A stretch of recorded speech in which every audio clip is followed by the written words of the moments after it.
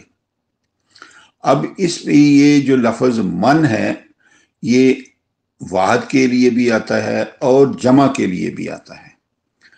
اس کا فیصلہ من کے ما قبل اور ما بعد کے الفاظ کرتے ہیں۔ یہاں چونکہ من للناس کے بعد آیا ہے، اس لیے یہ من جو ہے یہ جمع کے لیے آیا ہے، یہ واحد کے لیے نہیں آیا۔ اس کلیہ کی تائید و تصدیق کے لیے قرآن کریم کی آیت ذیل جو ہے وہ ہم اس کا ذکر کرتے ہیں 2/121، 2/121۔ وَمَن يَكْفُرْ بِهِ فَأُولَٰئِكَ هُمُ الْخَاسِرُونَ۔ یہاں من کے بعد فَأُولَٰئِكَ جو لفظ آیا ہے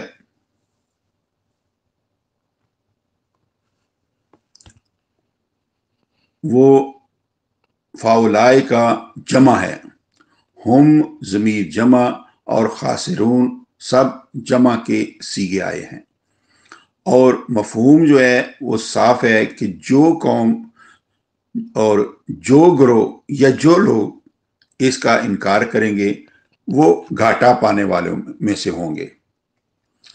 اب مکہ معظمہ کی عالمی عدالت جو ہے نہ UN جیسی کمزور ہوگی اور نہ ہی اس جیسی بد دیانت اور ڈس آنیسٹ نہیں ہوگی۔ واضح رہے کہ اللہ تعالیٰ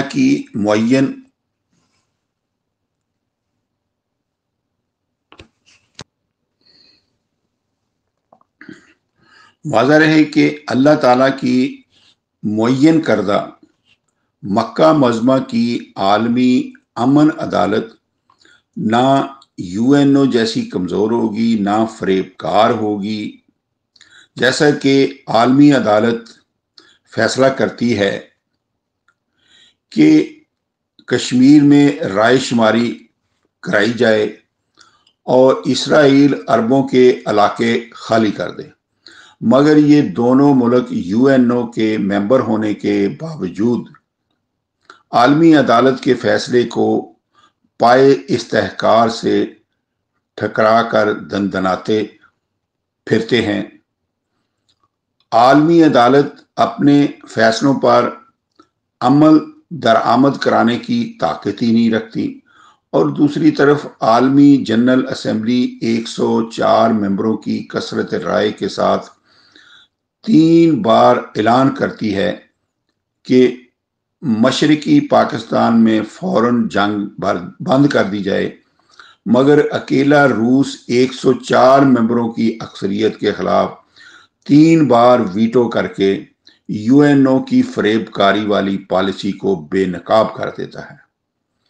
مکہ معظمہ کی بین الاقوامی عدالت اتنی طاقتور ہوگی کہ اپنے فیصلوں کو عملی جامہ پہنا سکے گی اور اس میں عدل و انصاف کا خون کرنے کے لیے کسی بڑے سے بڑے ملک کو بھی ویٹو کرنے، یعنی میں نہ مانوں کہہ کر انصاف کو پیروں تلے روندنے نہیں دے گی۔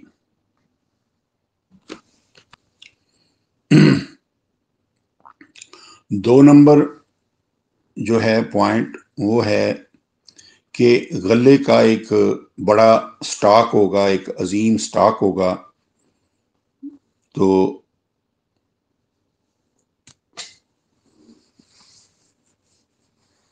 دوسرے نمبر پر جو زیر بحث آیت ہے 3/96،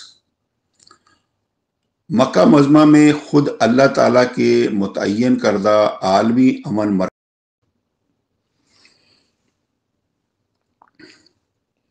دوسرا پوائنٹ غلے کا ایک عظیم سٹاک۔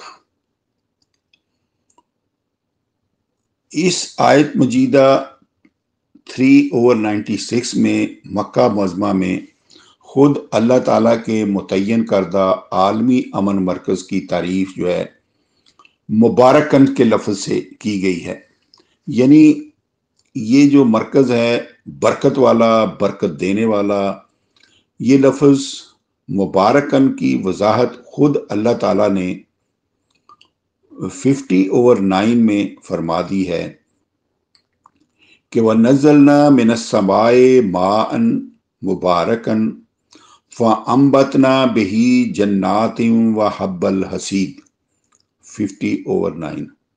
ہم آسمان سے برکت والا، غلہ دینے والا پانی نازل کرتے ہیں اور اس کے ساتھ ہم میووں والے باغات پیدا کرتے ہیں اور کاٹی جانے والی فصلوں کے اناج پیدا کرتے ہیں۔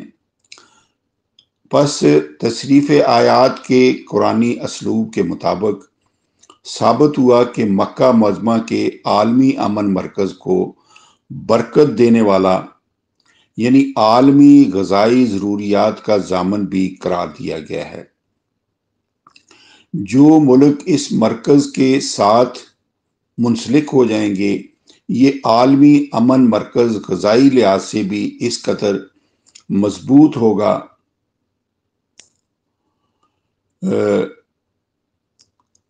یعنی اس کے ہاں غلے کے وہ عظیم ذخائر بھی موجود ہوں گے کہ وہ ان کی غذائی ضروریات کا بھی ضامن ہوگا۔ تیسرا پوائنٹ، پوری اقوام عالم کے نام یہیں سے ہدایت نامے جاری ہونے چاہیے۔ یہ جو آیت ہے اس کے زیر نظر مکہ معظمہ میں خود اللہ تعالیٰ کے متعین کردہ عالمی امن مرکز کی تعریف میں ہدی للعالمین کے الفاظ آئے ہیں، یعنی اولا بیت وضع للناس، اس کی تعریف میں آیا ہے کہ وہ پورے اہل عالم کے لیے ہدایت ہے۔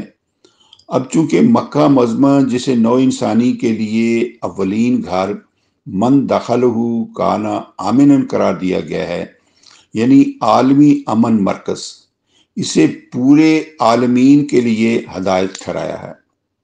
اس سے وضاحتاً ثابت ہوا کہ ہدی للعالمین کے الفاظ میں حکم دیا گیا ہے کہ پوری اقوام عالم اس امن مرکز کے ساتھ منسلک ہو جائیں اور جملہ اقوام عالم کے نام یہیں سے ہدایت نامے جاری ہوا کریں گے، ڈائریکشنز جو ہیں وہ یہاں سے جایا کریں گی اور وہ سب مرکزی ہدایت کے پابند رہیں۔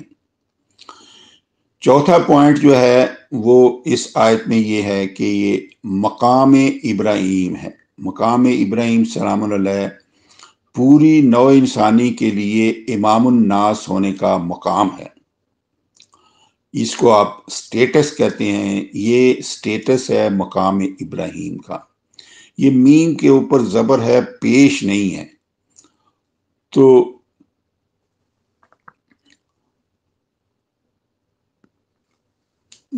یہ جو لفظ ہے 3 جہاں آیت ہے 3/97، فیہ آیات بینات مقام ابراہیم، اس میں مقام ابراہیم سلام علیہ کی واضح نشانیاں ہیں۔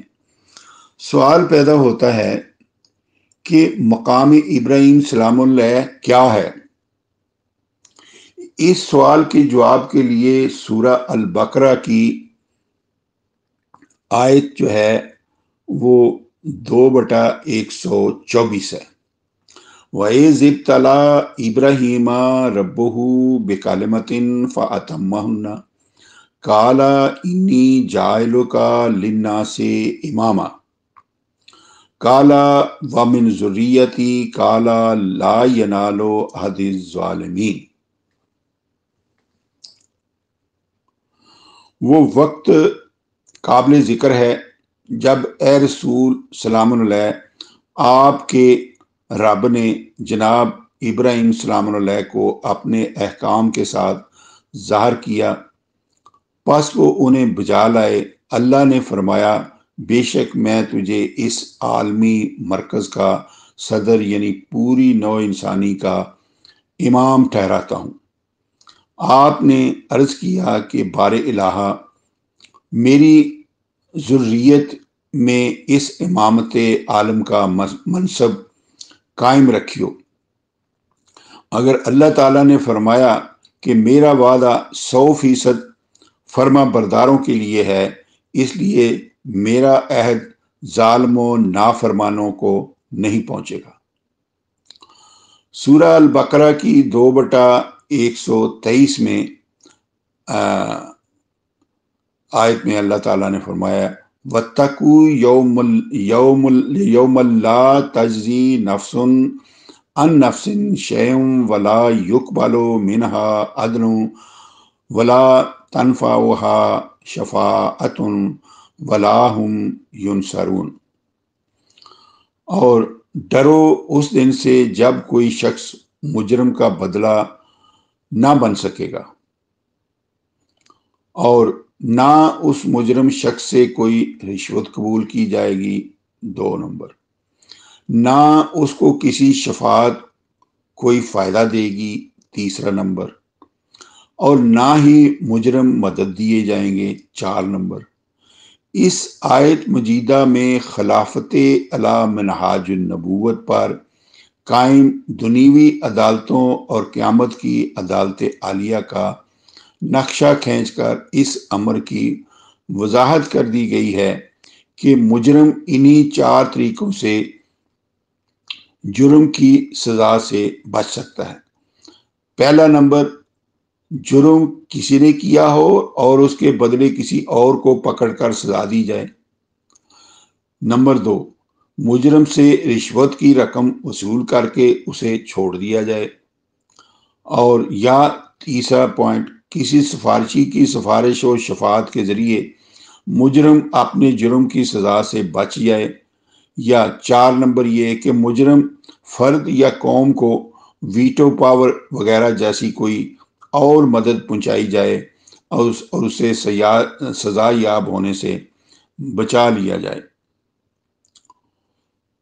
تو واضح رہے کہ اس آیت مجیدہ 2/124 کے سیاق کلام کے مطابق نکھر کا عیاں ہو رہا ہے کہ جناب ابراہیم سلام اللہ نے بیت الحرام کے عالمی مرکز میں ایسا ہی عادلانہ نظام قائم کیا جس میں کوئی مجرم ان ذرائع سے اپنے جرم کی سزا سے بچ نہیں سکتا تھا۔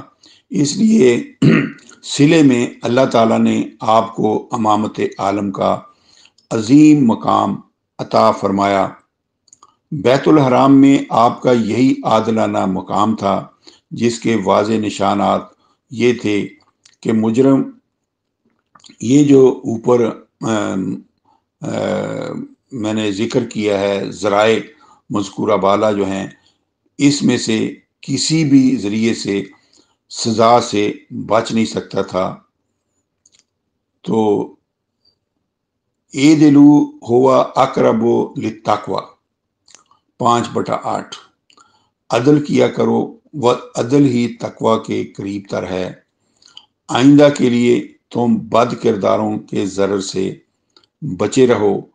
جناب ابراہیم سلام اللہ کا قائم کردہ مرکزی نظام اعدلو کے الہی حکم کے عین مطابق تھا، اس لیے آپ کو امامت عالم کا منصب و مقام عطا کیا گیا، اور آئندہ کے لیے امامت عالم کا الہی عہد جو ہے کہ لا ینالو عہد الظالمین، اس کے مطابق یہ ظالموں کو نہیں پہنچے گا جو عدالت کی کرسی پر بیٹھ کر مجرموں کو کسی اور کے بدلے میں رشوت کے بدلے شفاعت کے ذریعے اور دیگر کسی مدد پہنچنے پر چھوڑ دیتے اور اپنے آپ کو امامت عالم کے منصب و مقام کا نااہل ثابت کرتے ہیں۔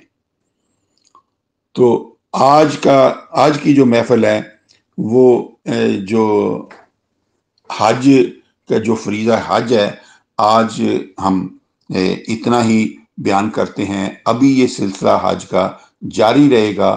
آئندہ ہم انشاءاللہ ذکر کریں گے کہ جو مقام ابراہیم کی جو روایتی تفسیر ہے وہ کیا ہے، وہاں سے ہم شروع کریں گے۔ تو وما علینا الا البلاغ، یہ تھی ہماری آج کی نشست۔